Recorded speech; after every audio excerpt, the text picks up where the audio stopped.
getting good stuff.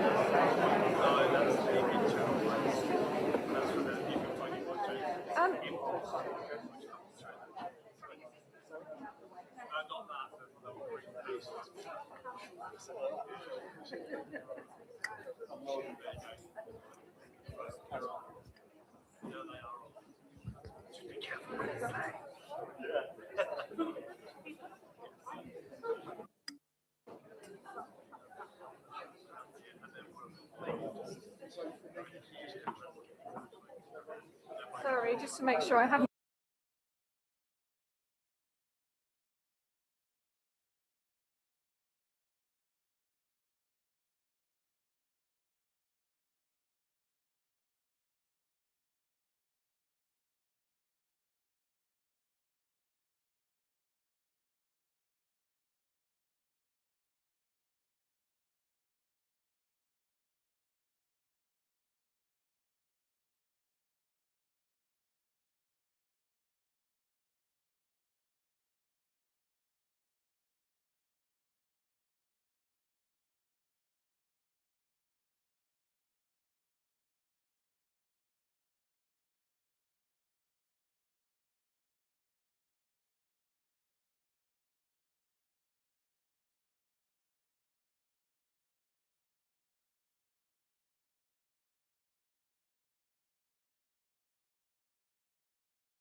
We are going to get some more seats, but I'm going to start on time because this is being recorded and live streamed, so there may be people watching online, okay? I'll be starting in 1 minute. You need to turn the microphone up. I know, don't worry.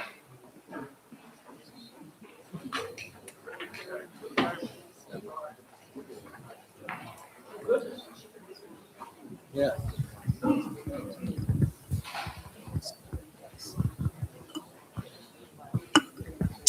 Okay, I'm going to open up this hustings. Welcome to the 2026 election hustings for Connétable of St Mary.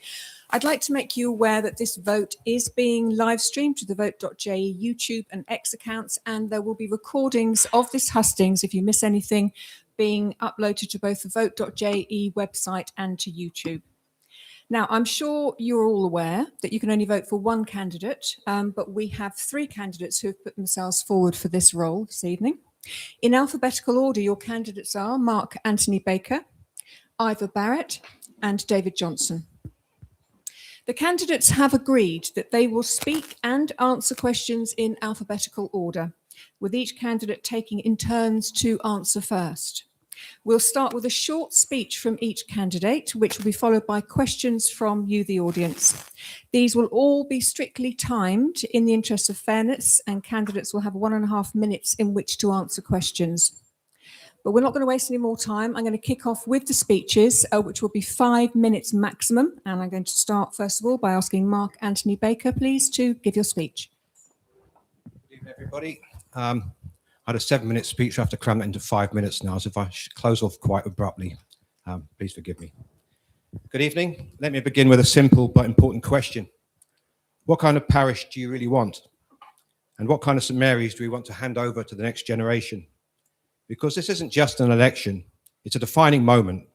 The decisions we make now will shape this parish for decades to come.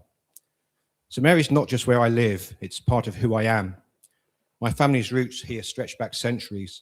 The parish shaped me, my values, my belief in people and community. I remember growing up in these lanes. It wasn't something we talked about community, it was something that we felt deep within us. And that spirit is still here. I feel it every time I stop and talk with someone. I see it how when people come together, but alongside that, there is pressure because change is coming. You may not remember because I stood last time, but those of you who remember me when I had a bit of hair then, I had to withdraw, unfortunately.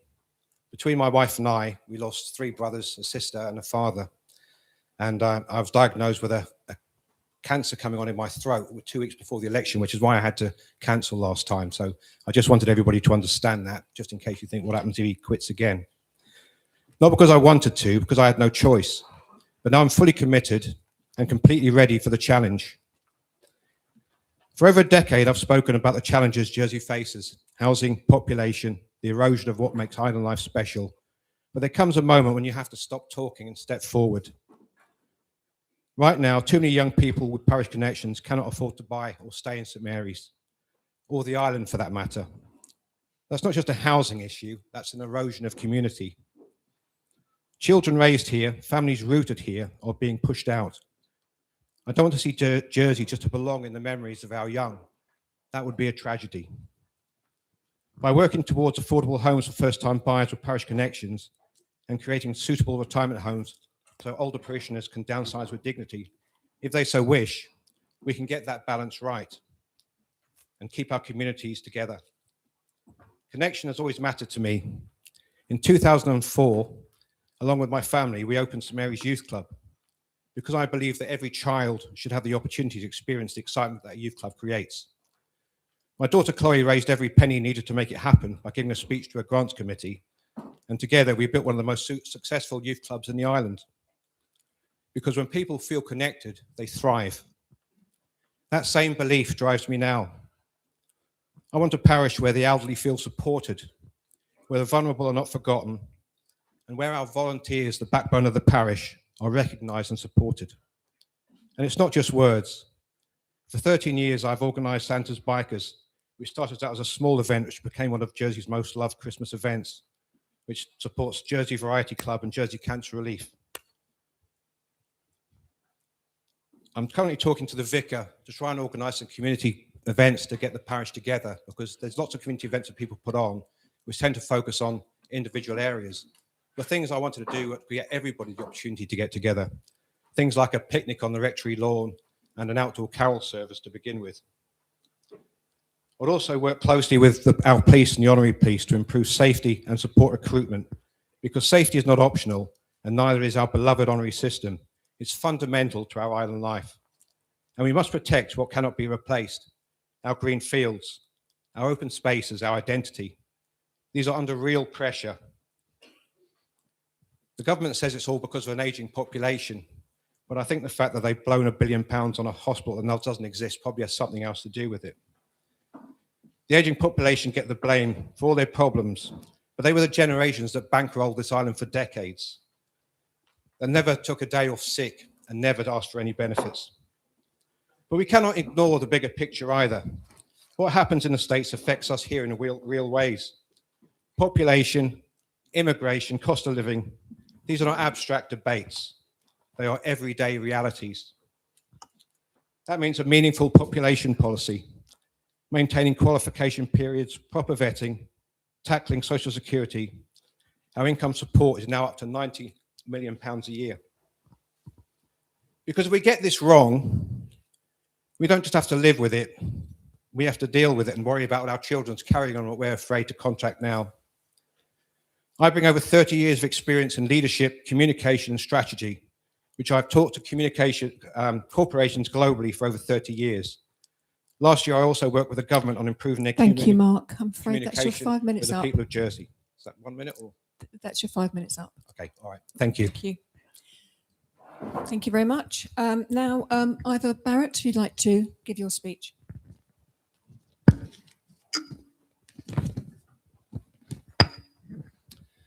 Good evening, ladies and gentlemen. I'd like to say I was born in Jersey and I've lived in St Mary most of my life. I went to St Mary's school, primary school that is. So did my 2 sons and daughter, 3 sons and daughter. And my 2 grandsons are now at St Mary's school. So we've got Barretts coming through and Renoufs coming through the system. I grew up in farming. In those days, there was probably 30 herds in the parish. Now there's only 1. Sad to see the cows go down in numbers, but although the herds have gone up in numbers, but it's not always a good thing. You could make a living out of a small farm in those days. Now you need 500 or 600 vergees to make a living. I've always been taken a keen interest in parish affairs. I've known most of the constables since the late 60s. I had one as an uncle, and the rest, well, they all knew me and I knew them. It was a good time to grow up, 60s, 70s. I can't say it's better than now, but, you know, it's difficult. We've got to carry on and think of the old values. We've got to live within our means, which means, you know, going without the nice to haves. Sometimes it's nice to have something new, but we can't always afford it. So, you know, we've got to keep the rates down. People got to live within their means. And that's it. What else am I going to say? That's about it, I think. In the States, I'd like to see the hospital built, which is, you know, it should have been built 10 years ago, really, but just one of those things. Other things, probably houses for first-time buyers. We're going to need a few more in the parish, I would think, but finding them at the right price is a different thing. And for youngsters to get a mortgage is not easy. Very difficult at times. I know of one youngster in St John who wanted one of these new houses they'd built, and by the time her and her husband had decided to buy it, her mortgage was going to cost her £3,000 a month, which was more than what they could afford. So, you know, there's no point building houses unless you can afford to buy them. That's about it, I think. Thank you.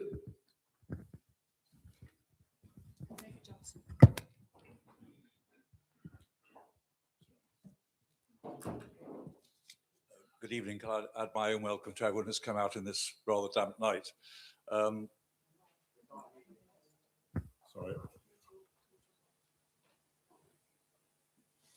Yes, as I hope many of you will know, I'm the current constable, having been elected 4 years ago, and I thank those who voted for me at the time, and I thank you all for giving me the privilege of acting as such over the last 4 years, 4 years which I much enjoyed. There's a saying in state circles that one needs during your first term, you just get your feet on the table and familiarise yourself with what's going on, and you need a second term to get things better done.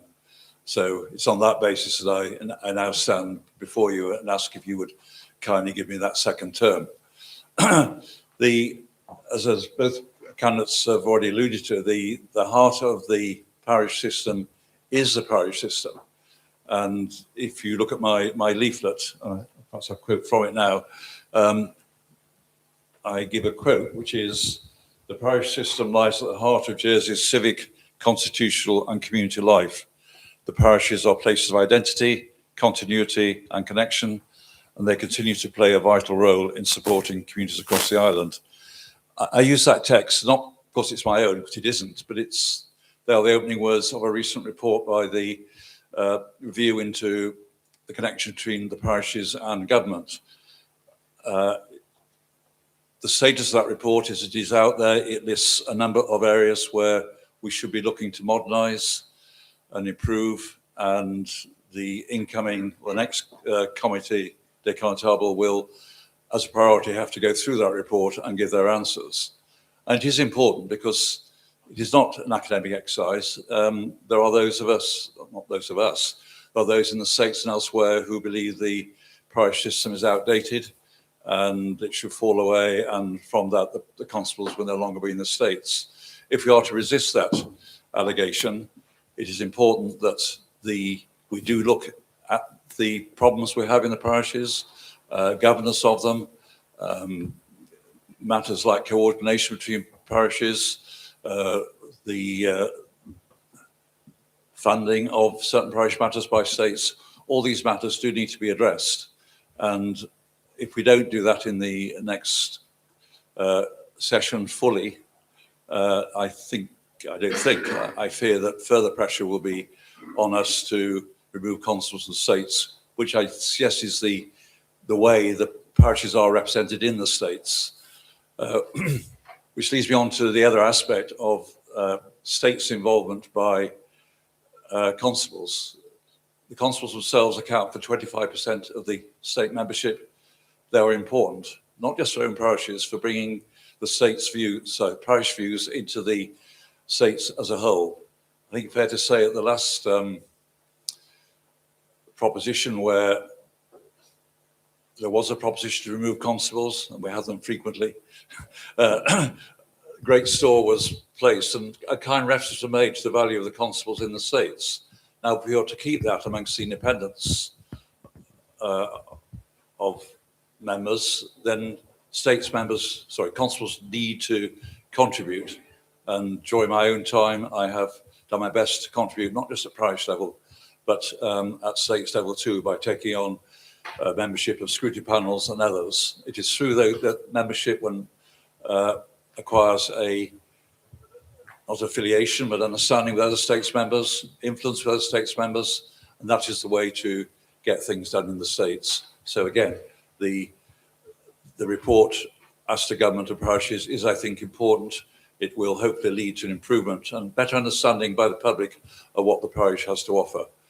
At states level, I have mentioned in my leaflet various subject matters which I'm sure will come out in question time. To me, the crucial one is the state of the economy.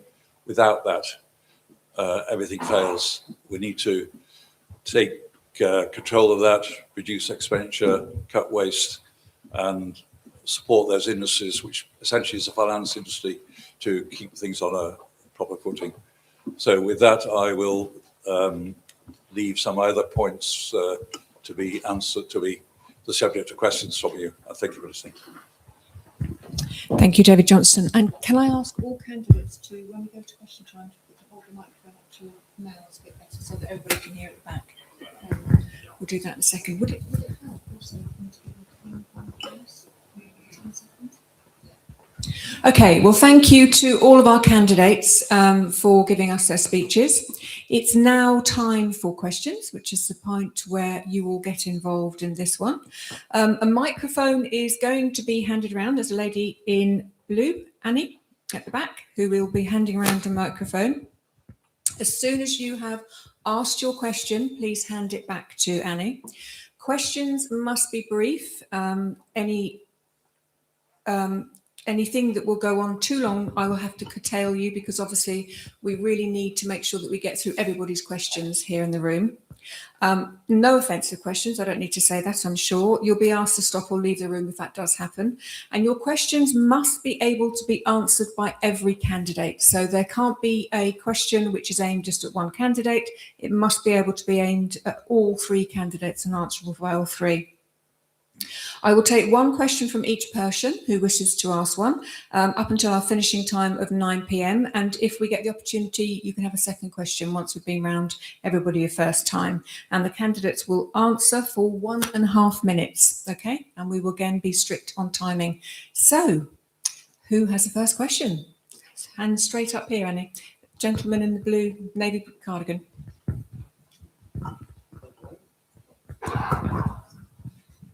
So it's great to hear our candidates are very passionate about the Parish of St Mary. My question to all candidates is a two-part question. How many parish meetings have you attended in the last 12 months? And what voluntary work have you done for the parish in the last 12 months? Okay, straightforward question. So we'll go first to Mark. Okay, I haven't attended any meetings in the last 12 months. I've been busy running my business, but at the same time, what I have been doing is attending Chamber of Commerce and listening to the politicians and the things that they've been going on with, so I can understand what I need to do if I was to get into office, which some of the things I hear are very concerning. So at a parish level, no. At an island level, yes, constantly. I'm at meetings every month. Do you want to ask the second part of that question about volunteering? Now, the volunteering I do is for charity work, which I do myself, which I organise Santa's Bikers every Christmas. We raise a lot of money for Jersey Cancer Relief and the Variety Club. And this is going to be my 14th year of doing that. So that's my main voluntary work. With respect to ask what voluntary work have you done in the parish in the last 12 months? In the parish, no. Okay, Ivor Barrett.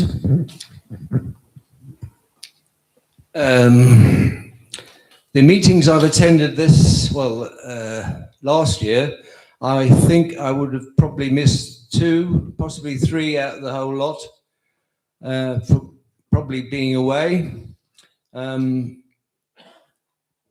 As for voluntary work, I do the roads inspector. We go around looking for potholes and notify the roads committee where these potholes are. We do that 4 times a year. We also, check on different things. If there's been any flooding or gutters blocked, which need clearing out. Voluntary work. I supply the horses and carriage for Father Christmas for the last 5 or 6 years. Which brings Father Christmas to the community centre here. I've also taken the kids club. About a month ago, we took them out carriage driving for about half an hour each, and I did 3 or 4 trips around the parish. Thank you, David Johnson. Thank you.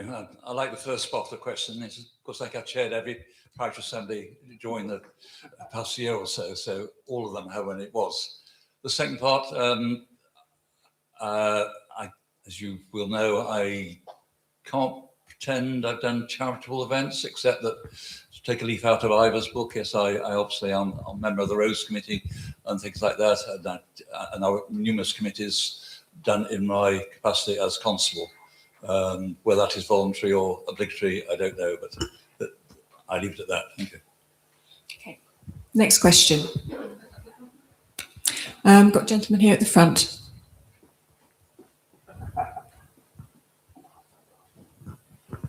Thank you.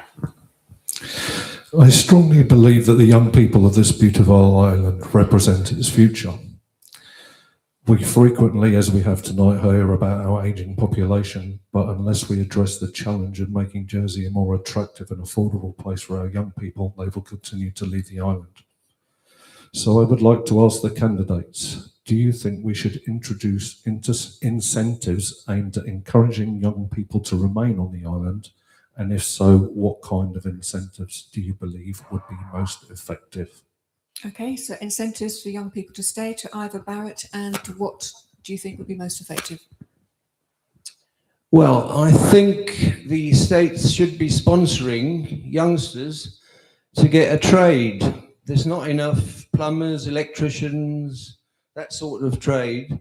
They brought the minimum wage up for these youngsters, but if it costs too much to employ them, a lot of people aren't employ them just to learn the trade. So the answer to that would be for the states to be sponsoring these youngsters for 2, probably 3 years, learning a trade until they're old enough to go out and get a job, or have been working in a job to know what they're doing. I don't want a plumber coming home charging me 40 or 50 pound an hour, plus a young lad who doesn't know what he's doing and get charged another 30 pound an hour for him. It doesn't make sense, does it? I have some sympathy with the question here on giving people incentive to remain here. I think we do have to bear in mind that just because you're born in Jersey, you aren't captured here for the rest of your life. There's a lot to be said for sending our children out to the big wide world and coming back later. So I wouldn't want there to be over incentivize them. But on the question of trade, and there are firms, professional firms, who do offer bursaries, etc., for young people in certain levels. At trade level, I think one of the problems there is that the part-time living wage, but mainly I think the family-friendly legislation, which does penalise small firms, or some people say it does, because they can't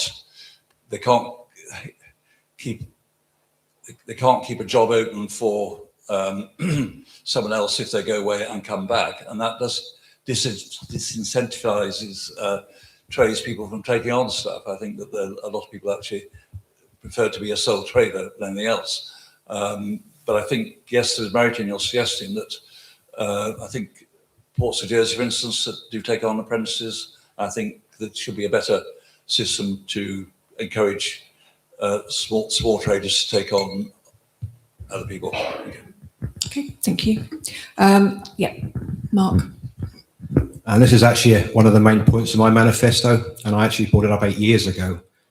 There's so many jobs here that pay good money that could keep children in the island if they were educated about these jobs. And many times children leave the island and they get to a stage where they want to leave Jersey, they think it's too small. Then ultimately they have families, and a lot of these people want to come back, but then they find it's too expensive to come back to Jersey. What I wanted to see happen, this is, like I said, it's part of my manifesto. I want to see an education program at secondary school level where we're actually teaching children what jobs are going to be available that are going to potentially offer them a life in Jersey where they can afford a home and everything else. There's nothing like that at the moment. I don't understand why it's not done. I think it's just common sense, but I certainly would like to see that happen, and I would take that forward to the States as I would have wanted to do 8 years ago when I stood for deputy. Okay, thank you. Next question. At the back there, yes. Hi there. This is a very specific parish question. I'd like to know what your plans are, or what your opinion is regarding the possible expansion of the Jugoland quarry in St Mary and St Peter, please. Okay. First to David. Yes, well, thank you for that. As you may recall, the Bridging Island plan, which was considered in the previous assembly, had as its main objector target the quarry, and I'm proud to say I was amongst the objectors. I think I signed, or I'm recorded as having been a party to the proposition lodged by, I think it was Christina Moore at the time. What we opposed was the fact that it should be safeguarded for future development. All we asked for, and we actually won that, was that should not be given. And in the fullness of time, they would have to present their case to justify the taking away of a large piece of the parish for to develop the quarry. I'm aware that there will be counter arguments, of course, that the we need the stone here for more building, but then that can be or should be countered by the fact that, well, let's change the form of construction of our houses. But no, I am against the development, as I have been for the last 4 or 5 years. Thank you. I can only answer this from a personal perspective, as I don't have the depth of knowledge in the States that David has, but I've got friends who have got ongoing long-term legal battles because their houses that are within the blast zone are getting long fractures in their houses and problems with their properties. So I think they deserve to have a chance to have that stopped, or at least some serious conversations about how it can go on without that happening. Ivor? I can remember when last time they wanted to extend the quarry, which meant that they bought Bertram LeMaitre's farm. And I told Bertram LeMaitre, why have you sold your farm to the quarry? He says, well, they've got 70 or 80 people working there, and it would meant they'd lose their livelihood. So it's a lot of people's livelihood depends on the quarry. Plus the field they want to go into is probably not part of St Mary's, but it's part of St Peter. So I'm not too sure about that. Okay, thank you. Next question. Gentlemen, oh no, you haven't.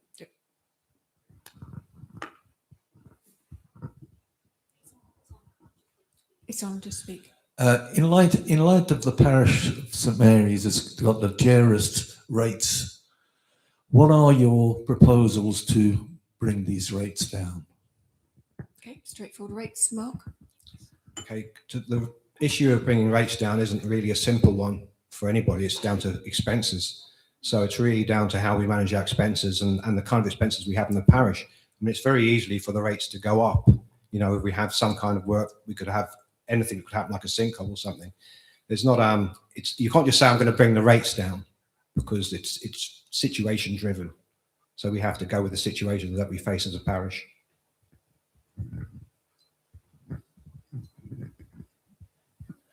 That's true. Rates aren't an easy subject. Everybody expects their bins to be collected, the roads to be upkept, potholes to be repaired, and I don't think any money is wasted on anything that shouldn't be. So I think you just got to be careful where the money is spent. I'm afraid I can't give you anything more positive, really. As Constable, I'm involved, obviously, in the rates. We have an accounts committee before we go to the Parish Hall for the rates assembly. We look at all the figures, roads committee, etc. What do we need for the next year? And we obviously cut them where we can. I mean, we do. We would like to probably re-tarmac more roads than we do, but we resort to filling in gaps to make them safe. There are items of expenditure, big items, but there isn't much scope. Unlike other parishes, we do not have any other income. But virtually our whole income depends on rates, whereas other parishes have the benefit of bequests of property, which we invested in housing estates, and they get that. So the only hope I can give is that in the context of the parish government review, which I referred to, that we are hoping to look at the overall rate system, have more look at also funding other areas, maybe roads, maybe honorary police, etc. Areas like that. I think there should be more responsibility of government to fund the parish. But until that a state's decision is taken on that, I don't think all we can do is to manage our budget as quickly and as frugally as we can. I'm sorry. Thank you. Next question. Lady here in the white.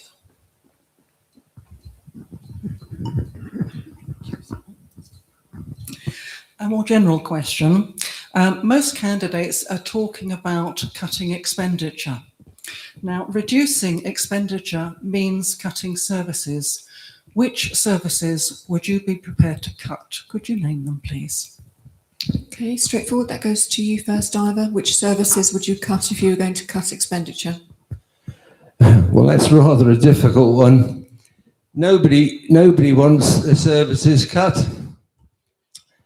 If you said, we'll cut the bin collection to once every fortnight, you'd say, well, my bin is starting to smell in the summer. Probably cut, well, I don't think you'd cut it by half, but you'd certainly cut some money off that.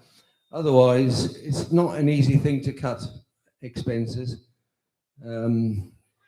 As for the states, they say they've got too many civil servants, but, you know, where do you cut those? It's very difficult to answer that one. Yeah, well, thanks for the question. I mean, I don't think that cutting expenditure necessarily means cutting services, as I was just referred to. Some of the unnecessary expenditure comes from overstuffing states departments and also the ALOs like Ports of Jersey, that maybe there's a duplication and there should be more. And in fact, there are moves in that direction to perhaps combine some of their services. I was in the last assembly when I was gone, a member of the Corporate Services Panel, and which was responsible for interviewing the Treasury Minister from time to time, and cuts have actually been made. At budget time, we forced cuts on in various departments, and that might have meant one person being reduced, made redundant, or certainly stop recruiting. They have actually, the attack and persistence on expenditure has actually produced some results in during the last government, and all I can say is more of the same, and it may mean temporary halt on recruitment, and certainly it is the case that when a senior officer goes, the new one is often posted up to take command, and they don't have a second in command, which that might have different effects in different departments, but steps are being taken.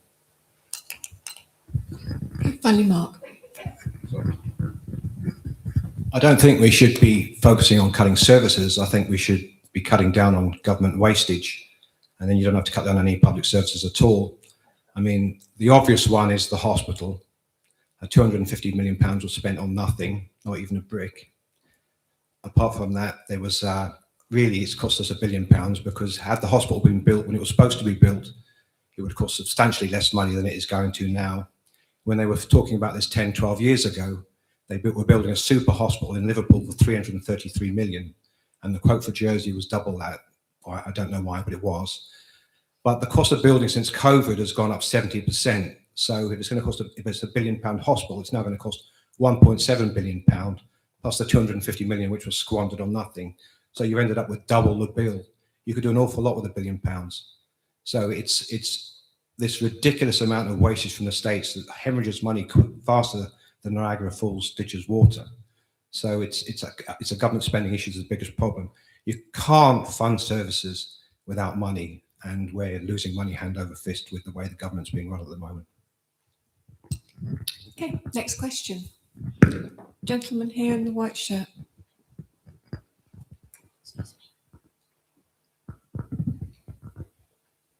This is a subject that won't affect many people, but it is a responsibility of constables over all the parishes, and that's the issuing of firearms licences.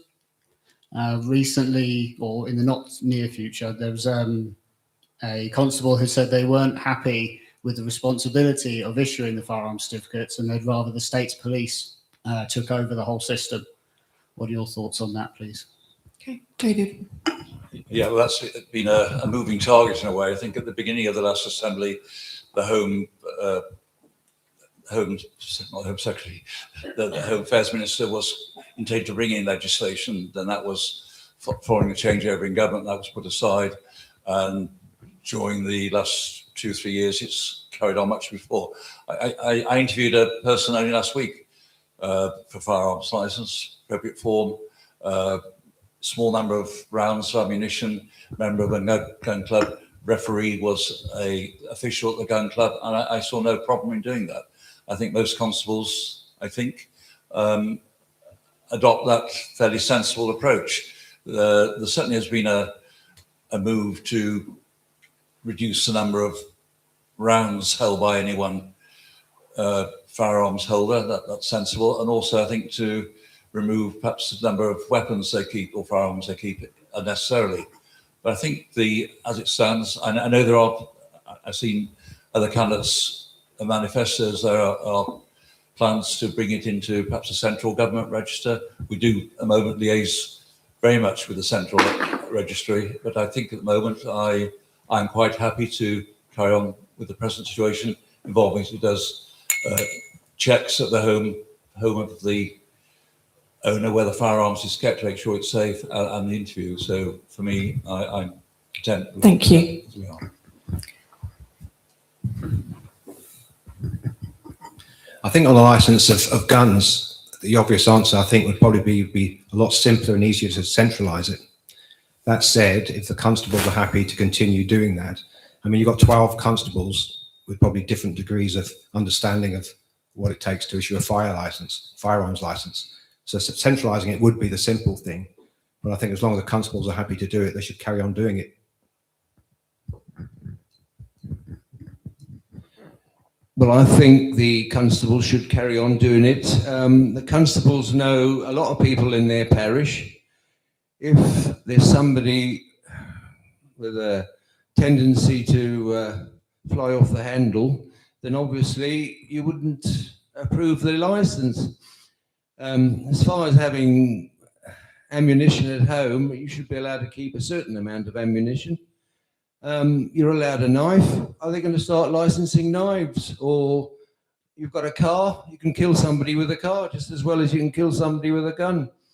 It's, you know, I still think firearms should be issued by the constable. Thank you. Next question.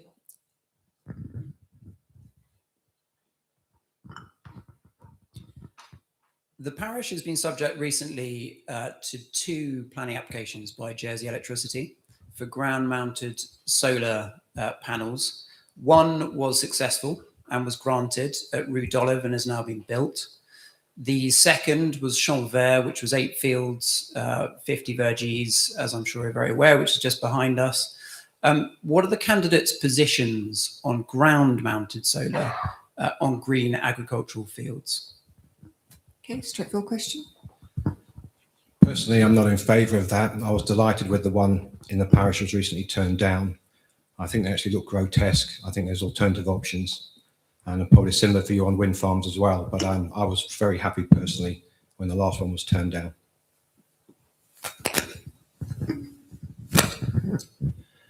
I think I'm at the same opinion as Mark, but there are other places you can put solar panels, such as roofs of sheds, even car parks. There's a few car parks here and there which could have solar panels, and that's it. Thank you. I think when the larger solar farm application was made, I received a number of calls at the Parish Hall asking, what was the parish view, to which my response was, the constable's view isn't the parish view, and certainly it's up to individuals to object through the portal, which they did, and I encouraged them to do so. Things have moved on slightly. The solar farm application has been paused, as I recall, rather than withdrawn. They were waiting to see the result of a proposition made towards the end of last assembly regarding solar panels on agricultural fields. And whilst the present policy, well, various policies which effectively conflict with each other, but the proposition lodged by Deputy Tadier, which I did support, was to show a bias against solar panels in agricultural fields. unless absolutely necessary. There is a case, well, it is the case, isn't it, that the application does suggest that the solar panels are not preventing agricultural activity, and that is where the problem lies. And it is really a question of balance. And I think it has to be to the panel concerned of the day to make that decision. Thank you. Okay, next question, gentleman here. Good evening. If elected, would you seek further roles within the states? If so, which one and why? But we know Constable role in the parish is very busy, so you may not have time. Would you seek another role and why? It's a difficult one. Certainly, as I've said in my my leaflet, given that constables do occupy 25% of the state's members' seats, they are going to have to. Some are going to have a role. Two of my neighbouring parishes have constables who are ministers. I marvel at how they managed to do that. I think that is, and certainly I think one of them, as Moya said, he would not seek that again. My own role previously has been very much on the scrutiny side. My background as a lawyer helps me to do that, and also I'm on the legislation advisory panel, which again is relevant. The only question I would have is, would I swap those for maybe being an assistant minister? Probably not, but I could see myself doing that. But certainly, if the gist of the question is, would I consider being a minister? The answer is no fear. Thank you. I think you should be an either first, but go to Mark. If I got elected as a constable, I would not be seeking any role as a minister. I think there's enough to do with the parish. Probably I would quite be willing to go on any scrutiny panel. The way the states are run at the moment, you need the scrutiny to keep an eye on everything. And I think that would be quite an interesting role. I agree there's a lot to do with the parish, but I think it's equally important to be involved in states committees and scrutiny panels, because what affects the island affects the parishes, obviously, so therefore you really need to be involved in that. Personally, I'd like to be involved in population. I think we don't really have a population policy that really works. We've got a Wild West policy of immigration. In Australia, you have to have so much money to be able to move there. You've got to have a criminal background checks. You've got to have a skill set that's useful to the country. And this is a country that takes 4 hours to fly over. In Jersey, we have no measures whatsoever, which is absolutely ridiculous at this stage. And that's a tiny island that takes 10 minutes to fly over. I think we need to start selecting people based on their ability, what they've got to offer the island, and not just allow the Wild West immigration system that we currently have. Next question. Next question, please. Gentleman in the yellow.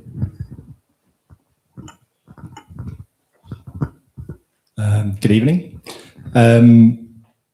As constables, you obviously you may be focusing on the parish, but you are sitting in the States voting on really complex fundamental issues that will affect all islanders. So my question would be, is there anything about the current taxation system in Jersey that you would change to improve the quality of life for islanders, ideally as specific as possible, and also maybe in light of the challenges that are going to come with AI in terms of how that's going to affect the job market? Okay. Taxation. So anything you want to change about taxation, how that's going to impact with AI?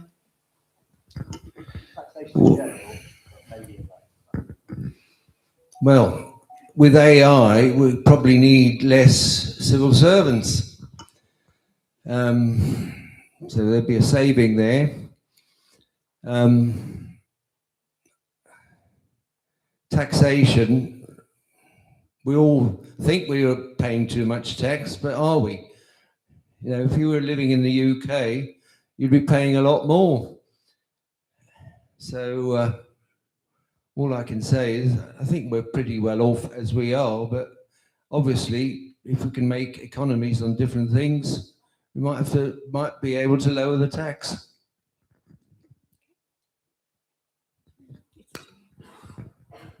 Yeah, well, thank you for that. On taxation, I have a general concern, which is that increasingly the aging population, I hesitate to say that because we should rejoice that there is an aging population, but it does mean that they are not paying the amount of tax as they would be when they were earning, an increasing burden on the younger people. Also, we still stick to this holy chalice of 20% cannot be moved. I think things have moved on. I don't think we are going to be upsetting the international market if we were to change that in certain areas. But I think, again, it was mentioned or raised in the State Assembly towards the end of the last Assembly. And I think the Treasury Minister replied that it may be time for a wholesale review of the taxation system because it is creaking. It has effect on the younger element, and with increasing thresholds, we're not getting the tax take we want. We aren't totally in control, of course. There was the hope that is it the P2 situation, and I know that we employed tax specialists to talk with the Americans, but that's not applicable at the moment. Thank you. Okay. Thank you. I think on taxation wise, I think this move to separate husbands and wives into individual taxation is very poor timing considering the cost of living crisis and everybody's being pinched by this. I don't think I'd really judge that based on how we compare to the UK with houses being much cheaper and food being much cheaper. I think we're in a completely different thing. It's not even worth considering how that affects the UK, but definitely I'd want to revert to reversing that taxation, making married couples as individuals, because it's put a lot of unnecessary pressure on families, and then children are going to suffer because of that. Regarding AI, I'm a massive advocate of AI and I use it a great deal myself. The first one obviously springs to mind, which Ivor's touched on briefly. You know, we have 10% of the population working for the government. That's double the percentage in the United States of America. So I think with AI, we should be able to reduce states' civil servants down by probably a third quite easily. It's going to have an impact on all the other areas as well, but on those two areas, that's where I stand. Thank you. Okay, any other questions? I just want to do a follow-up. Not all of you were... Hang on a second, wait a second. Not all of you were 100% clear about whether you would run for ministerial office or not. Can you please state very clearly whether you would or would not run for ministerial office? So, short answer, yes or no from everybody. Starting with Mark. Yes. No, I would not run for ministerial office. I think I already said I wouldn't run for ministerial office, but I wouldn't be averse to being assistant minister, which is probably a less important role or less demanding role than being chair of a scrutiny panel. Okay, clear. Thank you. Other questions? Lady here in the white, third row in.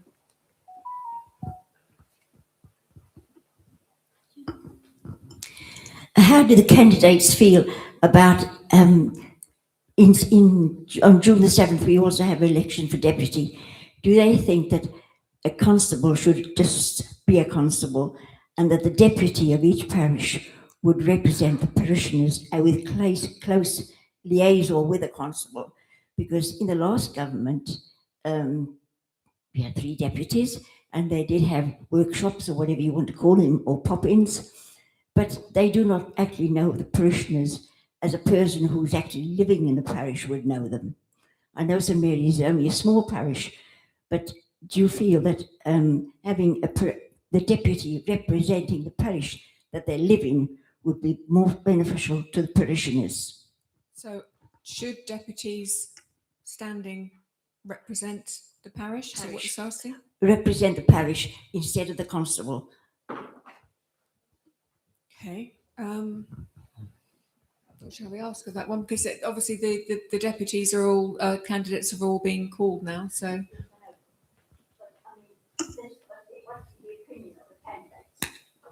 Okay. So should a deputy candidate live within the parish? Is that your question? Yes. Yes. Okay. We'll go with that. So either you go first. Yes, I think a deputy should live in the parish, and he probably would know a lot more of the parishioners than what the, say, 3 or 4 that are standing now. Obviously, there's not one of them from our parish, I don't think, who is standing for a deputy in St Mary, St Peter and St Juan. So it was a retrospective idea, putting all the 3 parishes together.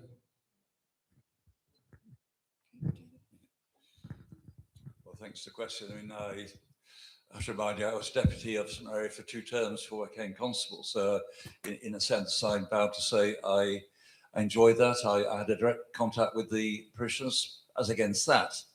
When it came down to it and the proportion, etc., it wasn't really, the question wasn't really asked as whether do you want a deputy, or if one had to go, should it be a deputy or a constable? I think probably is basically your question. I think most people would say keep the constable, because the constable is a different, the parish system is different and independent from the state's government. And I think there is with all that goes with it, the honorary police, the roads inspectors, etc., that is a more fundamental parish-based organisation than just a single deputy. Much as I regret it, I would much prefer that the deputy carried on, in which case I might not have been here.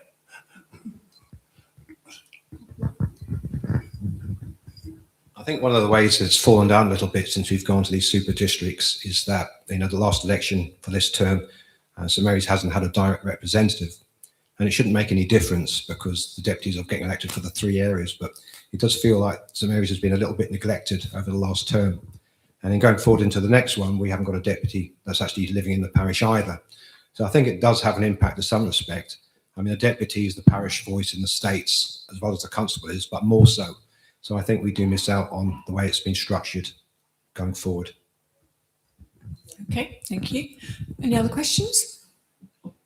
Gentleman here. For family reasons, I've been reading about Singapore, and there I read there is some marked tension between those who dislike immigration and the needs of business who want immigration. Are these 2 contrasting, conflicting views, are they reconcilable in this island? So the question basically is, can we have immigration and also keep businesses happy effectively within Jersey? Yes, the question is how you can reconcile a dislike of immigration for various reasons on the part of some and the needs of business who say we want immigration. I speak of Singapore, but I think Jersey has something in common. Okay. So first, would it be either? I have the chalice as well. Yeah, it's a problem. I mean, if we can't get locally trained people to do the jobs which are going to make us economic, we have to look elsewhere for them. And it's not just on that, it's on, I'm aware that we're bringing lots of people in to provide service to our health service. That's essential. There's no way we can rely on our own kind, our own natives to provide that. So if we want proper health service, and what extends to education as well, we need to bring in immigrants. I'm an immigrant myself, by the way. But in doing so, they should, where possible, put a time-lapse on it and have a plan in place whereby that person's job is taken over by someone suitably qualified in due course. But again, we talk about specialist areas, especially the care industry, health, etc. It's going to be very difficult for us to produce at our own native population all the people we want to give us what we need. Thank you. I don't think it's just so much a matter of being against immigration and for immigration, because that's just a bit polarizing and puts it into 2 separate camps. I think what most people want is balance. when I stood for deputy 8 years ago, I spoke to somebody that's big in finance, not far from here. And I said, I'd like population controls and explain it. She says, well, I won't be voting for you then because my job's to exponentially grow the finance industry. And I think that's part of the problem. There's no balance in what's happening. It's the finance industry just wants to recruit and grow the industry massively, which is having it's had to have an impact in the island. That's our main industry now. And that probably wasn't a great idea either. We should have had a more balanced approach to business. But now it's tended to price a lot of people out of buying property because, you know, unless you're in the finance industry or you've got a very successful business, then houses are out of most people's reach. So it's disenchantment with impact and not having a balanced approach to it that I think is the issue, not being for or against immigration indirectly.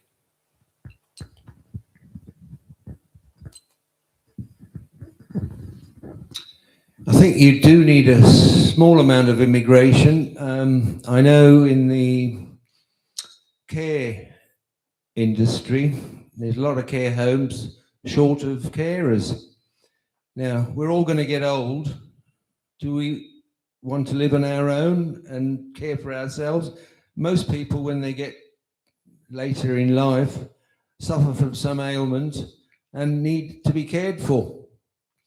So where are all these carers coming from? They're not on the island. The finance industry needs people with probably qualifications. So you do get a small amount that have to come in, although a lot of them are educated in Jersey and, you know, they can make their way up. So it's 6 of one and a half dozen of the other. Thank you. Next question. Yep, it's in the front here. Oh, you're back. Okay, no problem. So this is based question on hypotheticals, but it's using Jersey's history. Over the last 10 years, it took about 12, so three rounds of senators and deputies and constables for the drinking law to be updated from archaic rules to modern rules that hospitality pushed. And this is being sort of example where Jersey has moved behind the times, not cut red tape proportionately or balanced. Of course, there was a balance to need both the parishes wanted involvement, but at the same time, you saw in this last recent event how the constables at the last minute put in rules to try and dereg the regulations and to actually enforce the parish had ultimate control. If you were a constable, would you want to support the new government to actually help dereg and cut down proportionate red tape on the island to help it progress pragmatically, or would you want to carry on that system, or where would you stand in that line? Okay, so would you push to cut red tape and deregulate systems in Jersey? That's basically the question. I think there's always space to deregulate things in Jersey, especially in the tourism and in the hospitality.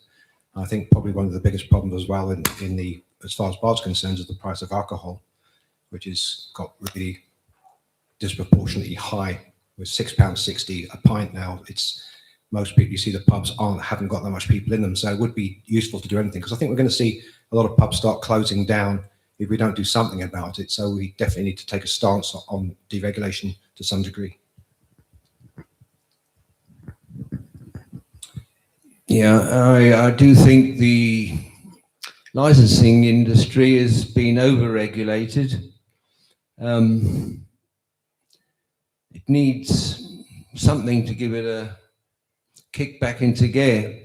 Probably, you know, the cost of drinks, but the cost of labour.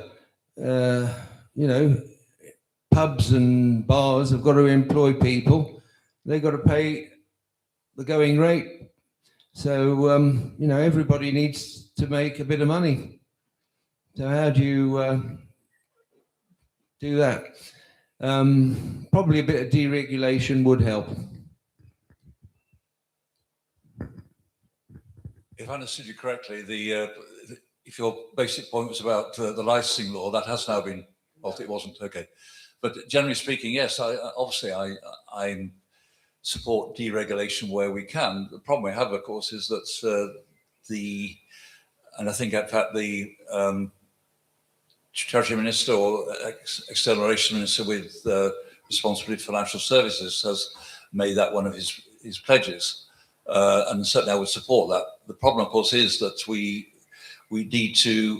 have to regulate in various areas for safety's sake. We've introduced new regulations as to food security because people having reactions to certain foods, we have to make sure that they can't get them accidentally, and and we spend lots of time providing those. And there are other areas too where I think that we can't just borrow another country's regulations. We have to pass our own, especially as we're not within the EU. But in principle, yes, deregulate where we can. Hopefully the finance industry is getting around to that. Hospitality industry, I think, is happier with the licensing law that's deregulated to a certain extent, but where we can, yes, certainly. Thank you. Any more questions? Yes, lady in the front here.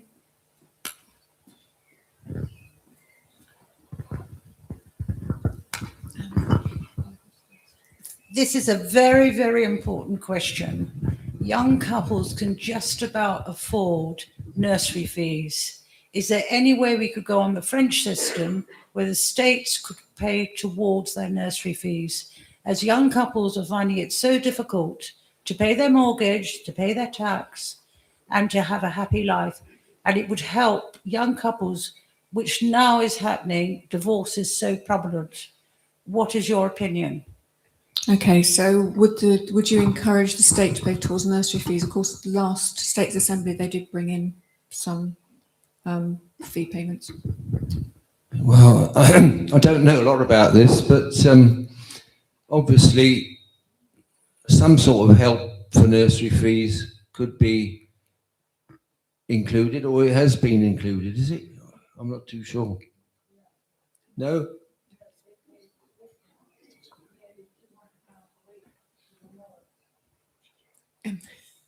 Well, I can't comment because I don't know enough about it. Okay. David? Yes, as last time 4 years ago, my wife could have asked me this over the breakfast table. There are, the government did introduce help for nursery fees in the last assembly. One under controversy was when it should be paid. Should be paid because the parents had to pay the fees up front to the school before they got reimbursed. That was one bone of contention, and I hope that's been ironed out. Whether they should increase them still further, I don't know, but some help has been given. Yes, certainly, but I fully accept you have young children, then lots of expenses on the way, nursery fees will help, but you can only go so far with that help. Yeah. I know from being a grandfather and my daughter's got children, young children at that age, that there are so many free hours. The bit that's always confused me is why it's more expensive to go to kindergarten than it is to go to Victoria College, because it's actually more expensive. The fees for nursery is substantially higher than it is for private education, which I've never quite understood. I know there is some help going on, but I think with everyone being squeezed in every single area, it's very hard not to do what to subsidise. But it is a massive problem because it's so expensive. And then with everything else with mortgages, I mean, it's nearly a mortgage to put your child through kindergarten now. So it would be great to see that kind of support. The only question and concern for me would be where the money comes from. Thank you. Next question. Yes, right in the front here. Where's Annie? Oh, there you are. Lady in the blazer there. What are your two highest priorities for the parish and how would you achieve them? Okay, straightforward question. Goes to you first, David. Is it? Good point. I would like to think that there is out there already not outline plan permission, but a charitable trust has bought a strip of land behind one of the developments now. They are sitting on it. I don't mean that unkindly. Their finances won't add up to build on it. I think you could get 16 more units there, which are are behind existing estates, so it won't create a big blot on the rural landscape. That will go some way to getting hopefully some younger people into the parish, which might be good fodder for the honorary police, and also maybe provide accommodation for some of the elder ones, enabling them to release theirs. That would be one. Beyond that, it's an old chestnut. I would think mains drains would be useful for everyone. We come up against that every year. Infrastructure say they haven't got the money. I mean, at my own home, I was pledged mains drains within 3 years, and then they put it back, and we eventually went on to a private system. I know there are people in this parish who are on mains drains. I think we have the highest proportion of people not on mains drains. In this day and age, that should not be allowed effectively. So that will be another priority of mine.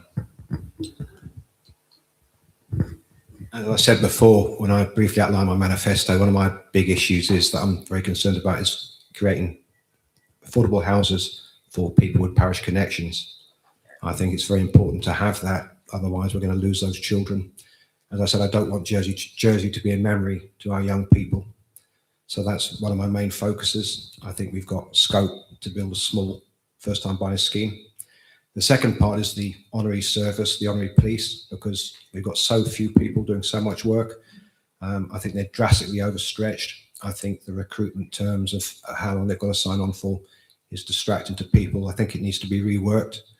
I'd like to see the honorary system continue, and I think it's under serious threat. So I'd like to do something about helping that thrive.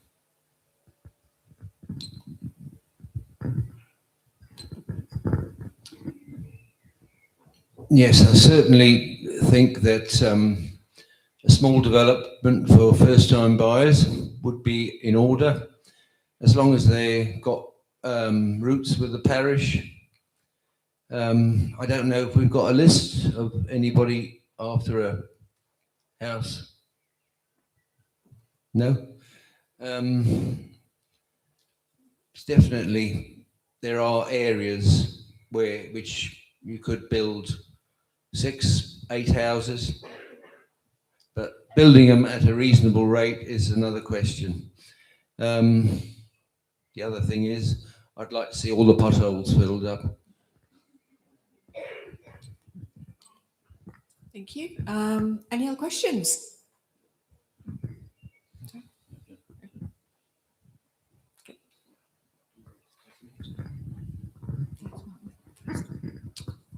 We've heard answers about cutting costs, talking about deregulation, but what current options, would the candidates support regarding stimulating the island's economy? Stimulating. So what would you think would stimulate the island's economy? Well, there's a lot of red tape for business at the moment. So I think we need to relax that. It's getting really, really difficult to open a business in Jersey. And with the jacks and what have you, it's everything's turned around. Everything used to be in favour of the employee. Now it's very, very hard for employers to actually take on people because the risk is so high if anything goes wrong.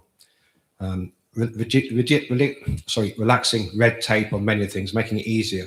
It seems like the government just layers on more and more reasons why businesses need to adhere to stricter regimes, but I just think it's strangling hold on the economy. So I think red tape needs to not go, but be reduced significantly. It's very, very difficult to set up a business in Jersey now and make it operate successfully. Well, things are really difficult for small businesses. One-man band wanting to employ somebody is very difficult. I agree with Mark, reduce the red tape.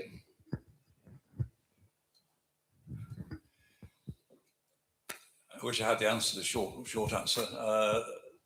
Time and again, the ministers have said they wish to stimulate the economy, diversify, etc., but not much has happened. I do wonder whether we've taken care enough of certain of our basic industries. My understanding is that agriculture actually is picking up through more incentives. And the other area I would want to look at is tourism, which seems to me to have been neglected. I would advocate a specific minister for tourism to look at it, sports tourism, tourism to help restaurants service the finance industry in its bigger format. We are looking at Fort Regent. Whether that will stimulate much, I don't know. We've got to have to wait a long time for that. So I don't think it's an easy fix. I think we have to just carry on looking at what we've got and making the best of it. And maybe within the finance industry there are new schemes coming up, and that happens all the time. They amend the laws to produce new, interest from other jurisdictions to match their requirements, but it's hard work. Thought the microphone had died a death halfway through then. Okay, any other questions? Lady at the back in maybe, I think. Thanks. Drawing on the earlier observation that none of the candidates for deputies live in the parish, I want to ask you how each of you as constable, as father of the parish, would make sure that the interests of St Mary's would be represented by any of the successful deputy candidates. So I guess how would you work with any successful deputy candidates? Well, I know 2 or 3 of the deputies, of the candidates taking for deputy. So if they did come in, then it'd be easy enough to chat to them and show them, tell them the trials and tribulations we've got in our parish. But as far as that, you know, we could have a meeting maybe once a month or with the deputies, which might help. Probably that would be the answer. Very bad question. I think it's actually, certainly last time I was constable, I am not sure who took the initiative, but yes, I met with all the deputies, and I would hope they would all want to see the constables of the 3 parishes involved. I know that they do. And 4 years ago, St Mary hosted the deputies' own drop-in session, which they had monthly, and I was invited to them. Happy to do that again if required. One has to say that recognise that sometimes the problems that the deputies are asked to answer are more of personal nature to the parishioner, and naturally an administrative matter within the parish. So sometimes it's horses for courses, but certainly things like, well, I won't say rows because that can be a bone of contention because there are secretaries and parish roads.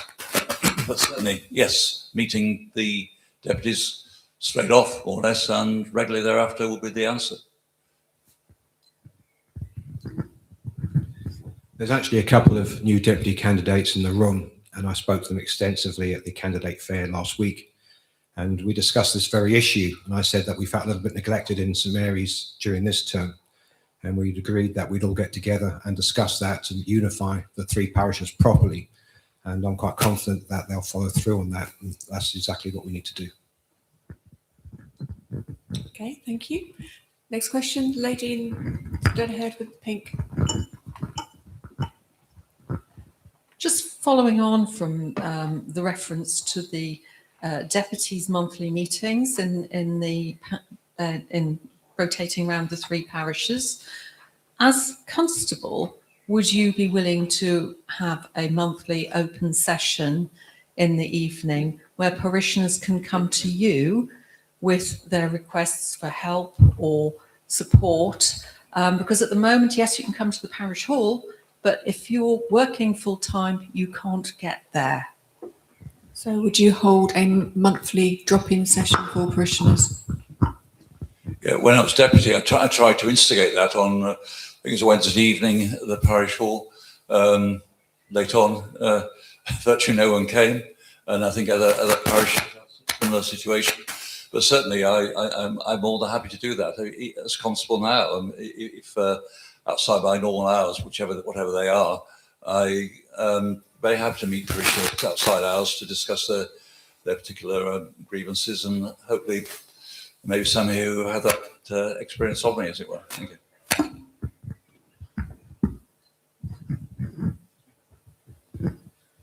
I'd be very much in favour of that. I think that it's absolutely essential. There's a common gripe that we elect people into office and then we don't see them again until they want to be elected again. So I think that it would be a very good idea to have monthly meetings. I'd certainly be very up for that. I think it's actually essential. One of my main drivers is getting the community together. And I think that's a very important aspect of getting the community together, is by getting together about politics and talking about what's going on and letting you know, updating you what we're actually doing, because I don't feel there's enough transparency. As I said, people get elected and that's the last you see of them until the next term. So I'd be very, very much in favour of that.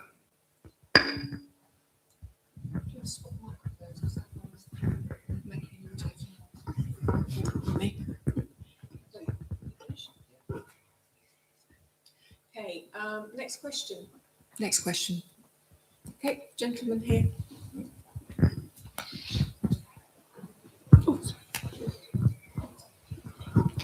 Volunteers. The parish is struggling to find volunteers within the community. From the community centre, which we're very lucky at this minute to have a great committee, to the Honorary Police. How would you assist with this? For example, should the parish not be able to find a centenier to take office, they would be then fined £10,000, and they're dwindling fast.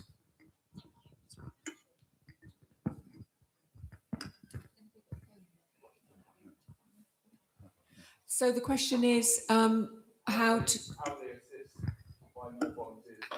to encourage more volunteers to basically come forward for the parish, particularly with honorees. Yeah.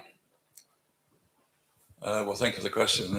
As you know, that's raised at every honorary police meeting we have. How do we attract volunteers? So I had hoped that the rules could be amended to allow younger people coming in. That wasn't met with the approval of the chef de police, I don't think.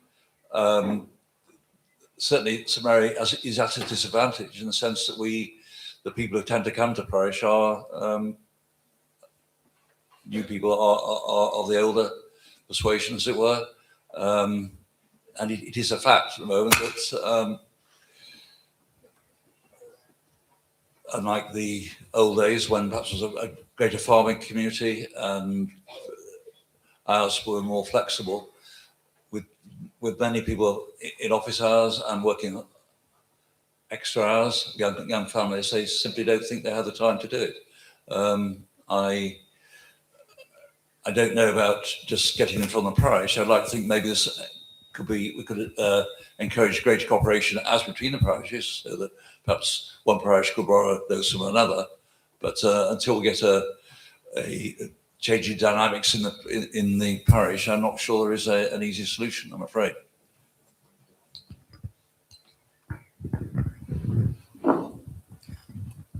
As I set up the youth club in the parish, going back about 22 years ago, I found it was incredibly difficult to get volunteers. In fact, for the first 18 months, we went through a great deal of stress on a Friday before the youth club, trying to get together a few people just to help out. It was nearly impossible. After about 18 months, a couple of people started to appear and we got them, but it's incredibly difficult to get people to volunteer by nature because everyone is so overstretched in every single way at the moment. The only way I can see around it is by actually mailing the whole parish and inviting them to a meeting and say, look, these are the things that are going on in the parish. These are the areas where we're struggling. Who's prepared to step up and help? I think we need to create more awareness. I think awareness is the key. It's like marketing, basically, isn't it? You need to make people aware of your problems, otherwise they just don't know. So maybe doing something where we can get people more involved, where we can speak to them on a one-to-one basis, explain what we need help with. I think that will probably get us somewhere.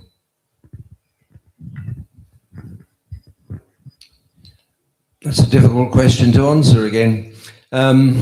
People are so busy with their own lives, work, recreation.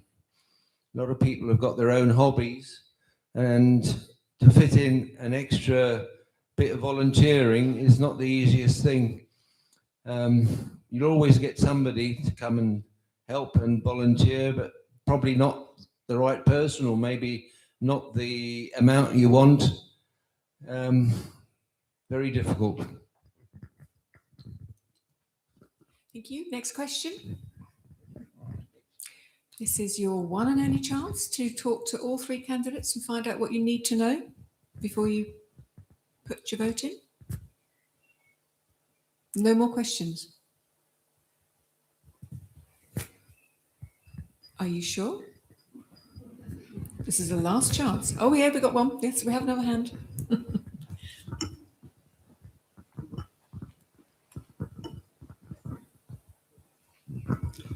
As candidates know, I'm sure, the Social Security Fund is to support benefits and health and pensions. Now, that obviously interests me at my age.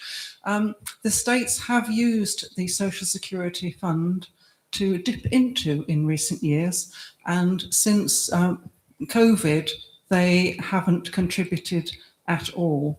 What is your view?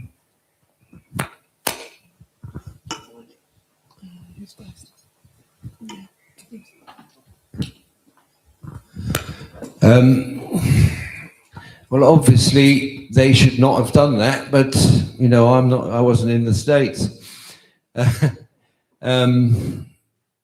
Where does all the money come from, and where does all the money go?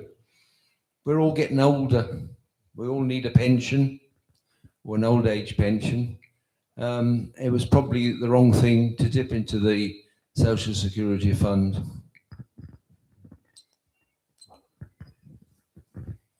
There has been debate about that, of course, and we received assurances from the Treasury Minister that no one's pension was at stake. There's covering there for X years. That said, certainly should we know more of it, and I think I've already seen certain people's manifestos over the last few days which pledge that. So I very much hope there's no more dipping into it, and that we actually we regroup and start repaying into it.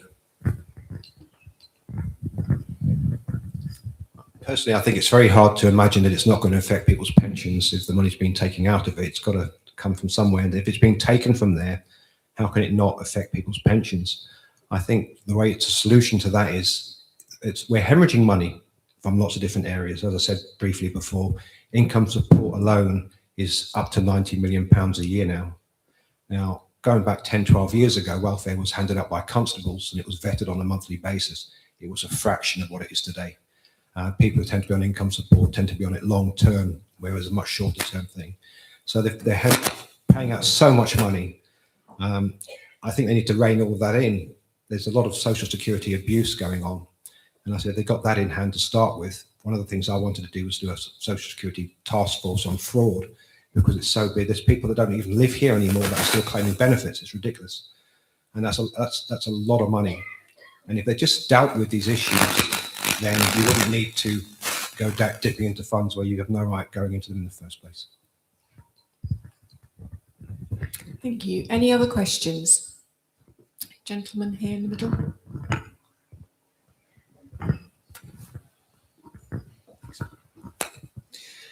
All the candidates have indicated that they see a need for additional housing within the parish, either for first-time buyer or for downsizing. The current island plan hedges basically towards large-scale developments. There are plenty of small pockets of land that could be used easily that will have no impact on agriculture by losing them because they're not farmed. Would, if elected, you support the next island plan giving priority to small parcels of land that could take maybe 3, 4, 5 houses over the large-scale developments to try and ease the housing crisis? Okay, so small-scale developments rather than large-scale. Well, certainly. I mean, again, on my leaflet I referred to, I would resist large developments, small scale, yes. The problem, of course, is that in the last island plan, the infrastructure island is not quite what one might want. And if there is a field available for small scale development, yes, that's certainly worth looking at, and I would happily support it, although don't overestimate the influence of any constable in that.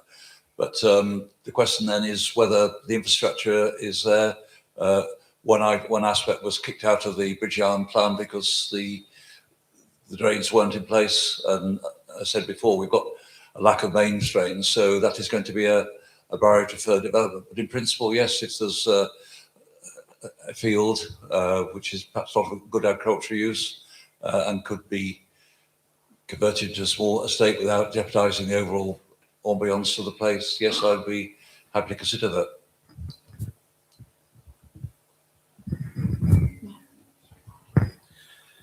That's a great question.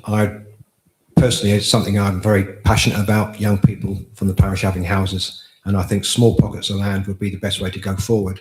As I said before, the government is talking about drastically increasing the population, and I did a lot of research on this, which I don't think the government has, because as Kirsten Morales said probably a dozen times in over the last 2 years at chamber lunches and things, that he thinks we need to get up to 250,000 people, which I think is an act of gross incompetence.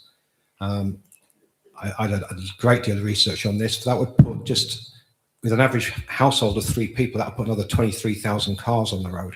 That's just on that. Not even standing the infrastructure, the destruction of fields just for roads to get to these places. So I would repel large-scale development in the parish with everything that I've got, because I don't want to see it happen. I love this parish. I think everything's possible within reason, but large-scale development's absolutely not.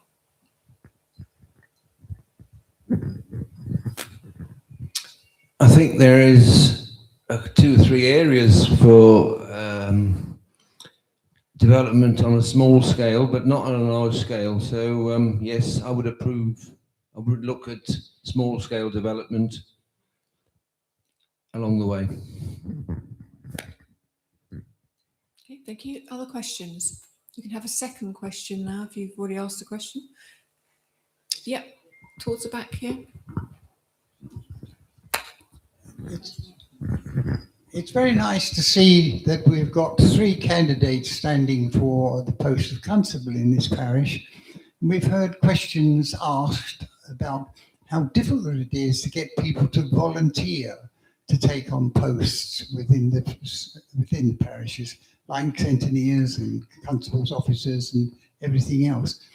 Can I ask the 3 candidates if they were standing for constable if it was a voluntary post?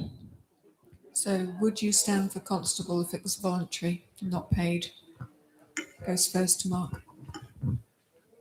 In a word, no. I have a living to make. I've got a family to feed, so I'm not at that level of my life where I could afford to do that. However, that said, I think probably the best governments we ever had were people that did it for the love of the island and didn't get paid, because we had businessmen that did it for the love of the island. And that's part of the problem. It's not, I don't think it's not a case where it was volunteering. It's not a small, being constable of the parish is no small job. Whereas a deputy, for example, they can pick and choose how they do and what they do.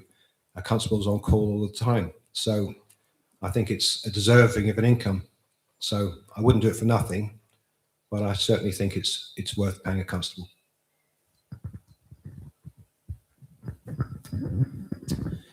Well, my answer to that one is yes, I would do it if it was voluntary.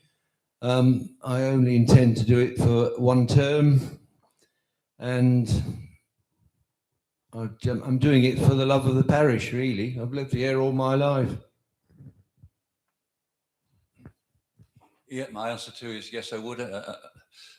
It's a valid question because, of course, the younger people perhaps can't take on the role because they need the money and they have to wait to retire. So that does increase the average age of the states member because of that. But for my own part, yeah, I'd be happy because I'm in a fortunate position to have done my work in other areas, and I could survive without the state's income. So I would, but I appreciate why others can't. Thank you. Next question. In the front here. Do we wait? Is this a question? Wait for the microphone. That's okay. One important thing as well, what are we going to do about travelling out of the island? To get to Guernsey, we have to go all the way to Portsmouth, then to Poole, and then to Guernsey. The boats are never on time, and lots of people want to go off the island, including university students, people who want to travel. The travelling aspect of this island is a disgrace. So are you asking about what they can do about inter-island travel? Inter-island travel, and also travelling going off the island. Okay. Whenever you go down there, it affects so many people who want to go for, for instance, recently my two grandchildren were there for the rugby in Guernsey. They had to get a plane, and eventually somebody helped them with a helicopter, and then they went by boat. It was such a mess. And then you've got people who want to go over for the dog shows, sports, everything. So it's the lack of inter-island, lack of inter-island travel. Is there something you could do about that? Ivor, it's first to you. Well, there's not a lot you could do at the moment. If Jersey would have gone with Condor, Brittany ferries, then that would not have been a problem.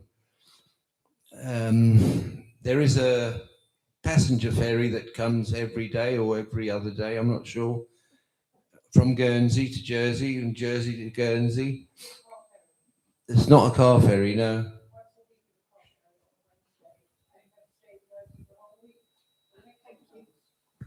Let the candidates speak. Next, David.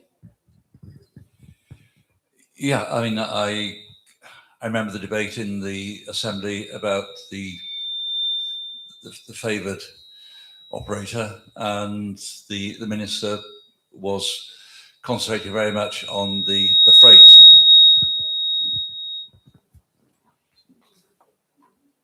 Can I carry on? Yeah.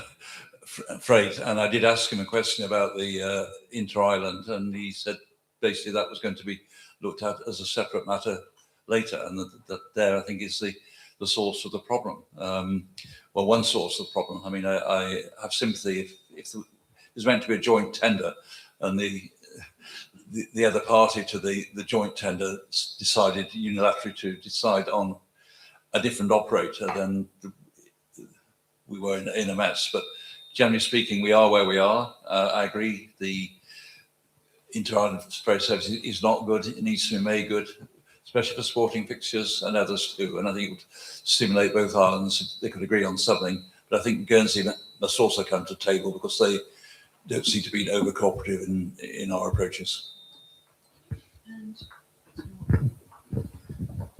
I think we need to get Kirsten Morale in here, don't we, really?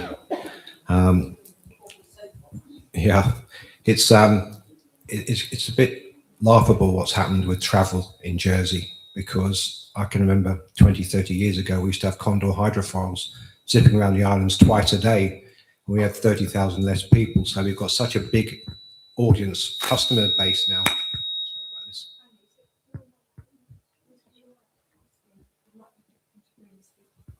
We had very successful inter-island travel for decades, absolutely fantastic. And as you say, you have to stay in Guernsey for a week, and no one wants to do that, really, do they?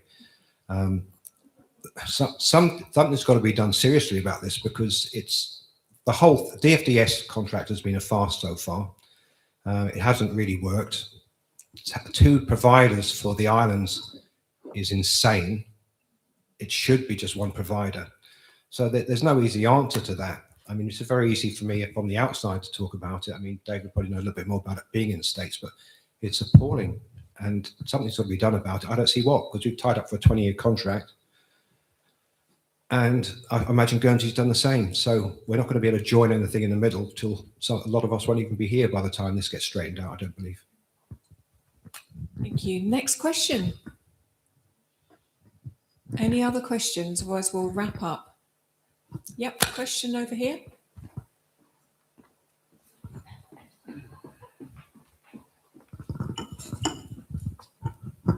Good evening, everyone. If you had your way, what would you be doing with Fort Regent? The old chestnut Fort Regent. First up is going to be, yes, David. Well, something's going to be wrapped up in Fort Regent. It's been knocked around for a long time and not had the attention it deserved. Before I ever became deputy, I went to a presentation where there's going to be a hotel cable car up from the Snow Hill, so there was connectivity between the town. They've gone on a different level at the moment. There are big plans in place, basically focusing more on the big events there. So, and I think it got so far, that's all we can do is let it, money permitting, let it proceed as is, in the basis that it will actually start to operate, bring in revenue, bring in tourists, and pay its way. But it's a sad situation at the moment, especially with the sports facilities having had to vacate.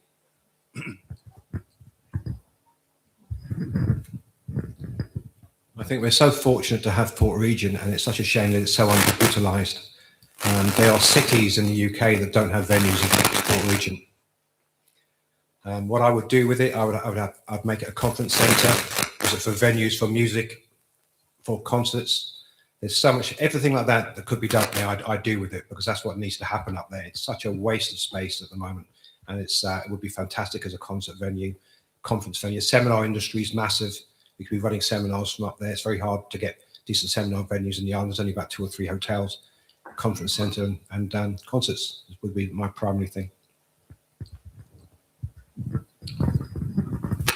Well, it was really built as a sports venue for the island, for the people of the island, and I think that's where it should be kept as a sports venue. But it can also be used as a concert venue and different things. But it should be kept mainly for all the people from the island. Okay, thank you. Any other questions? Gentleman in the mustard yellow again. Sorry, everyone. I also want to get home to my dinner, and it's a really quick question. If you had to align yourself with a political party in the UK, which would it be? I will get this first, wouldn't I? Well, it wouldn't be Labour. Well, I don't think there is a party that you could get behind at the moment. I think Labour's destroying Britain. We've got a mass exodus of the wealthy coming to Jersey because Labour's made such a mess of it. The Conservatives had 14 years to do something, they did nothing. Could you try and answer the question? Sorry? Could you try and answer the question? You're not answering which one. Oh, okay then. Well, you'd have to let me finish before you actually said I haven't answered the question, wouldn't you really? But I don't see an easy answer to that question. You can't just say something for the sake of it. I don't see a single party in the UK that's worthy of would work in Jersey or would be good for Jersey. So the answer is none of the above. Either. Which party would you align to? At the moment, with all the migrants coming over on little boats, I'd support Nigel Farage.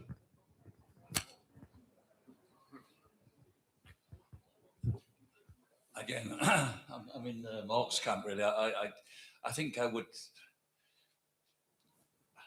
if I was in a constituency, I would vote tactically to keep one party out or the other. I would want to keep Reform out, I want to keep Labour out, and I want to keep Green out, which isn't even much choice. So it's, I might even, Conservatives, I think, actually are beginning to come back. It'd be a long haul for them. Old-fashioned conservatism, I would have gone for. I think my late father voted for Lib Dem in his final years because the Conservative Party hadn't got a hope in hell of getting in, and that would be, despite the I would say buffoonery of its leader, but his jokey attitude, I might even have a penchant for him. Thank you. Questions? Any other questions? Okay, final chance, final questions. Nope. Okay, would the candidates like to take a minute each just to sum up after this evening with questions? Would you like to do that? As we've got some time left. I'd actually planned to do that, but first of all, very, very many thanks to all of you for coming. It's good to see interest in the parish, however you might vote. It is going to be a tough period next time. I did see an interview with John Major the other night, and the point which came over was that people could accept austerity if they had hope for the future. And I think from that, we need to have long-term plans which we stick to and give people hope and act upon them, and less dipping in from here and there to meddle in certain things which need overhaul. So I can't promise you a great 4 years ahead, but I think if it's measured and there's a willingness by all candidates, not just here in the States, and more cohesion amongst them, that will go a long way towards improving our situation. Thank you. Thank you. Mark, do you want to just say the final few words? Okay, I'd just really like to thank everybody for coming. We have such good support in the parish, and we've had some fantastic questions that have gone on tonight, and it's been a pleasure to answer them. So thank you very much for coming. If I'm elected, I hope I do right by you. I certainly have the passion to do it and the energy, and it's something I'd really like to take on. So thank you very much. Thank you. Ivor? Yes, I'd like to thank you all for coming. And if I must say one thing, we have got to cut down on spending. Thank you. Thank you very much. And thank you all for your questions and for coming along this evening. And of course, for all the candidates, for all your answers. If you would like to get in touch with your candidates, then you will find their contact details on the vote.ge website. In addition, the manifesto booklets with all the candidate details are going to start being delivered to your homes from the 11th of May, so you'll be getting those shortly. If you applied for a postal vote, please remember your ballot papers need to be received by the judicial greffe by 12 noon on Sunday the 7th of June. And don't forget, you can vote early. So if you're going to struggle to vote on June 7th, you can go to pre-poll in St Paul's Centre at St Helier, and that's between the 26th of May and the 1st of June. Election day, as you know, is on Sunday the 7th of June. Polling stations will be open from 8 a.m. to 8 p.m. Make sure you know your designated polling station and that you take photo ID with you. That's what's required just to prove who you are. But you will get all the information, further information on candidates, any information you need on the election coming up on the vote.je website, and you can email us if you have any questions. Once again, thank you all for coming along this evening. May I thank our moderator on your behalf and on behalf of the candidates. Thank you. Thank you.